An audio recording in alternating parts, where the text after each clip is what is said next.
শুভ দুপুর বন্ধুরা। এই যে বারান্দায় মিষ্টি কুমড়ো গাছ লাগিয়েছিলাম, তো পাতাগুলো দেখছি যে লাল হয়ে যাচ্ছে, তো পাতাগুলো কেটে নিয়ে আসলাম। এনে আমি রুই মাছের ডিম দিয়ে পাতার বড়া বানাবো। এখানে ডিমগুলো আমি একটু হলুদ লবণ দিয়ে ভাপিয়ে নিয়েছি। তারপর আদা রসুন বাটা, পেঁয়াজ কুচি, কাঁচামরিচ কুচি, ভাজা জিরের গুঁড়ো আর লাল মরিচের গুঁড়ো দিয়ে ডিমটা ভালো করে মেখে নিয়ে এই যে পাতার ভিতরে দিয়ে মুড়িয়ে নিচ্ছি।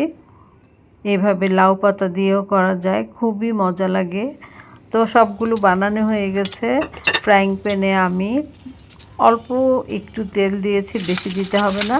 তো দিয়ে পাতাগুলো বিছিয়ে দিচ্ছি একে একে। তোমরা চাইলে পাতাটা একটু ভাপিয়ে নিতে পারো। তো এই যে আমি উল্টিয়ে পাল্টিয়ে দিচ্ছি, দিয়ে আমি কিছুটা সময় ঢেকে রেখেছিলাম। এই যে আমার পাতাগুলো হয়ে গেছে, এখন আমি উঠিয়ে নিচ্ছি। গরম ভাতের সাথে এই পাতা অনেক ভালো লাগে। এভাবে করে খেয়ে দেখো। সবাই ভালো থেকো। আল্লাহ হাফেজ।